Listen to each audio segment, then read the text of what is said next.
नमस्ते दोस्तों। आज ये कहानी हम बता रहे हैं राजकुमार मुकुंदा की, जो अपने पिता की आज्ञा से अपने घोड़े चेतक के साथ अपनी सेना के साथ पूरे अपने देश के देशाटन पे निकला, जहाँ पर उस अपने प्रजा से बहुत प्रेम पूर्वक उनकी सेवा की, उनके साथ भ्रमण किया और प्रजा ने भी प्रेम पूर्वक अपने राजा का उत्तरदायित्व निभाते हुए, अपने कर्तव्यों को निभाते हुए जो भी कर था अपने राजकुमार मुकुंदा को दिया। मुकुंदा अपने घोड़े चेतक और अपने रथा पे वो सारा जो भी उन्होंने कर दिया था और बहुत बहुमूल्य वस्तुएं दी थी, अपने साथ लेके अब वो अपने देश को वापस जा रहा था। तभी वो रास्ते में वो रास्ता भटक गया। उसे कुछ पता नहीं चला। अचानक से अंधेरा बहुत हो गया था और उसे कुछ समझ में नहीं आया और उसके सिपाही और सैनिक उससे दूर हो गए और वो रास्ता भटकते भटकते उसे समझ में नहीं आया। तभी बहुत ज़ोर से आंधी आया, तूफान आया, बिजली चमकने लगी। उसके घोड़े भी समझ नहीं पाए कि क्या हो रहा है। मुकुंदा अपने घोड़े से भी अलग हो गया और चेतक इसी के साथ अपना उसको समझ में नहीं आया और बगल में एक नदी बह रही थी और घोड़े से बंधा चेतक और उसका सारा सोना और जो भी थे वो सब नदी में बह गए। अब मुकुंदा को कुछ समझ में नहीं आ रहा था। रात से फिर दिन हुई, वो सबको खोज रहा था। कहाँ गए मेरे सैनिक, कहाँ गया मेरा चेतक, कहाँ गए मेरे सहायक सिपाही, मैं कहाँ हूँ, मैं किससे पूछे, उसे कुछ समझ में नहीं आ रहा था। वो पूरा परेशान हो गया था कि मैं किससे बात करूं, मैं कहाँ जाऊं, मेरे को कुछ समझ में नहीं आ रहा था। राजकुमार अभी उम्र में छोटा था, उसे बहुत अपनी जो भी जगह का पूरी तरीके से ज्ञान नहीं था। वो इधर उधर विचलित घूम रहा था। तभी तो दिन से दोपहर हुआ, दोपहर से शाम हुई, इस तरीके से फिर से दिन हुई, फिर सुबह से फिर वो हर जगह तलाश रहा था कि कहीं तो उसे कोई मिले। उसी तरह वो आगे बढ़ते बढ़ते दूसरे दिन वो एक गांव को पहुंचा, जहां पर उसे 5 खरगोश दिखे। वो खरगोशों से बोला, ये खरगोश, तुम जानते हो कि यहाँ से मेरे पिताजी का महल कितनी दूर है? तो खरगोश, जो गोविंदा नाम का था, बोला, हाँ, आप कौन हैं, आप कृपया बताएंगे मुझे? तो बोला, हाँ जी, मैं आप राजकुमार का पुत्र मुकुंदा हूँ। ओह! बहुत धन्यवाद राजकुमार, आप यहाँ पे आए। बताइए आपका क्या प्रयोजन है यहाँ आने का? गोविंदा बोला, जो खरगोशों में उनका लीडर था। तो राजकुमार बोला, आपको पता होगा कि नहीं, यहाँ पे 2 दिन पहले बहुत तेज आंधी तूफान आए थे। मैं अपने सैनिकों से बिछड़ गया। मेरा घोड़ा चेतक भी मुझसे दूर हो गया। अब मुझे पता नहीं है कहाँ जाना है। मेरे साथ बहुत सारे धन संपत्ति भी थी, वो सब अलग हो गए। तभी गोविंदा ने बोला, हाँ, ये तो मैं सुना था, आपके सैनिक इधर से जा रहे थे, तो मैंने उनसे पूछा भी, आप कहाँ जा रहे हो, आप किसकी तलाश कर रहे हो? तो उन्होंने बोला, आपका नाम लिया कि मैं मुकुंदा को खोज रहा हूँ, हमारे राजकुमार वो मिल नहीं रहे हैं, वो पता नहीं आंधी तूफान के बाद कहाँ चले गए हैं। तो फिर वो बोला, गोविंदा, हाँ बिल्कुल, मैं आपकी मदद करूँगा, पर आपको क्या पता है कि वो एक सैनिक ने बताया था कि आपका सारा धन कहाँ गया है।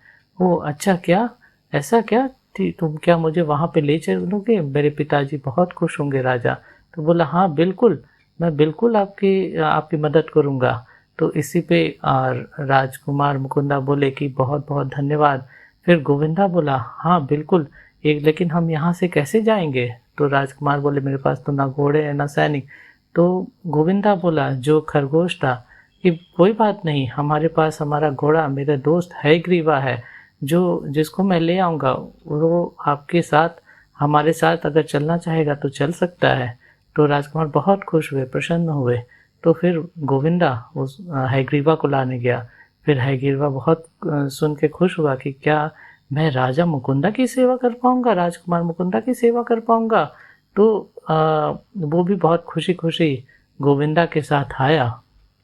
इस प्रकार सभी खरगोश बहुत खुश हुए और इसी के तरह गोविंदा और मुकुंदा और हयग्रीवा वो तीनों वहाँ से प्रस्थान करने के लिए तैयार हो गए, खजाने की खोज में और अपने बाकी सैनिकों की तलाश में और वापस अपने राजा के पास जाने के लिए। इसी तरीके से वो लोग मुकुंदा ने बोला गोविंदा को कि तुम एक काम करो, तुम हयग्रीवा पे बैठ जाओ, तुम इतने दूर कैसे चलोगे। तो गोविंदा घोड़े हयग्रीवा पे बैठ गया और मुकुंदा राजकुमार अपने दोस्तों के साथ चल पड़ा। तो गोविंदा ने अपने बाकी खरगोश दोस्तों को बाय बाय करके वो आगे बढ़ चले। वो बहुत दूर रास्ता था। गोविंदा ने बोला राजकुमार मुकुंदा को कि ये तो रास्ता बहुत दूर है, अभी 2 दिन कम से कम लगेंगे। और राजकुमार तो अभी नए ही थे, उन्हें भूख प्यास लग गई थी, वो चलते जा रहे थे, सुबह से शाम हो गई।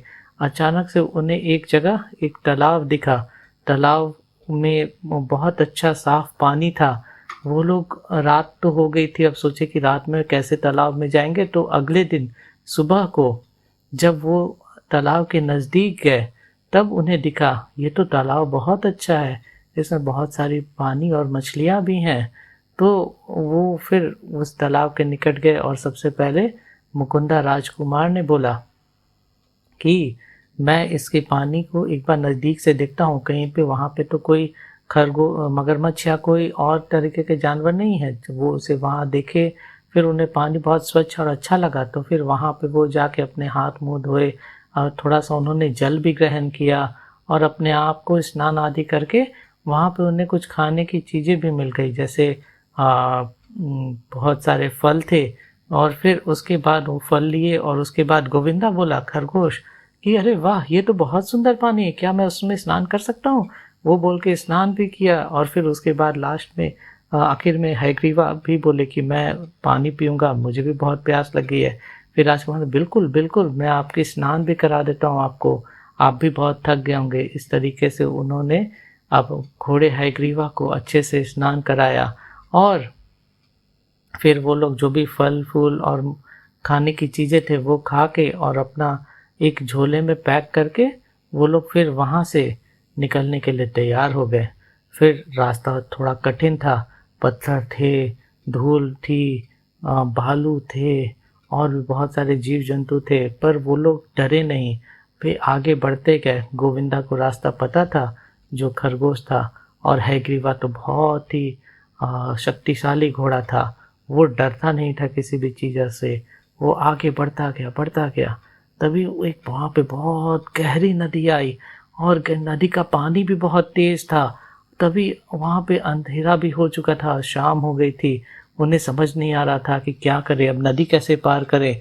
तभी वो सोचे कि आज रात हम यहाँ पे रुक जाते हैं। तो जब अगले दिन वो जब सुबह हुई तो उन्हें कुछ गोल्डन गोल्डन सी चीज़ें दिखी और मुकुंदा को अपना रथा भी दिखा कि वहाँ पे एक रथ भी है। तभी गोविंदा बोला और हयग्रीवा दोनों साथ में बोले, अरे राजकुमार, वहाँ पे तो आपका वो देखिए सारे बहुमूल्य वस्तुएं हैं, आभूषण है और आपका रथा भी है। वो तो उसी गुफा से दिख रहा है जहाँ पे ये नदी जाती है और गुफा में अंदर चली जाती है। तो मुकुंदा को समझ आया, अरे हाँ, हो सकता है इसी नदी में बह के मेरा सारा सोना और मेरी सारी चीज़ें वहाँ चली गई होंगी और वो गुफा में अंदर फंस गई होंगी। इसी तरीके से अब वो समझ नहीं पा रहे थे क्या करे। तो हयग्रीवा ने बोला, आप मेरे ऊपर सवार हो जाइए मुकुंदा, और मैं गोविंदा आपको साथ में लेके चलूंगा। और हयग्रीवा बिना डरे हुए पूरा जोर जोर से करते हुए वो नदी को, इतनी गहरी नदी थी, उसको पार कर गया। हरे कृष्णा उसने बोला और भगवान का नाम लेते हुए वे पार किया।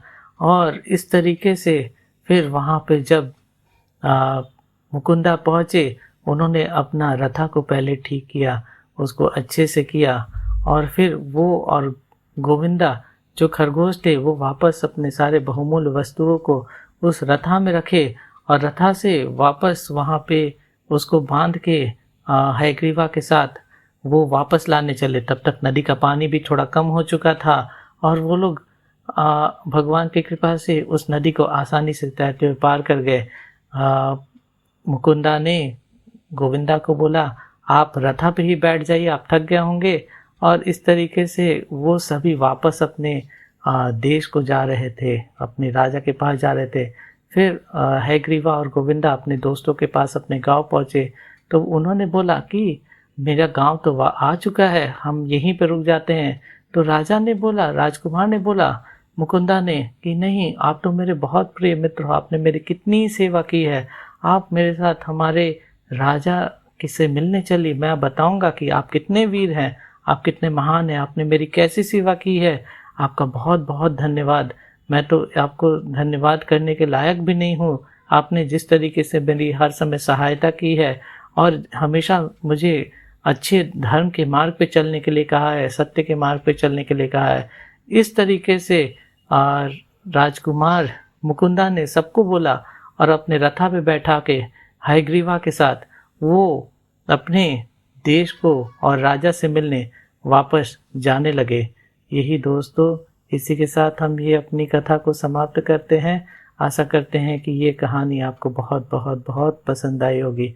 अगर आपको अच्छा लगा हो तो कृपया इस चैनल को लाइक और सब्सक्राइब जरूर करें। Thank you so much.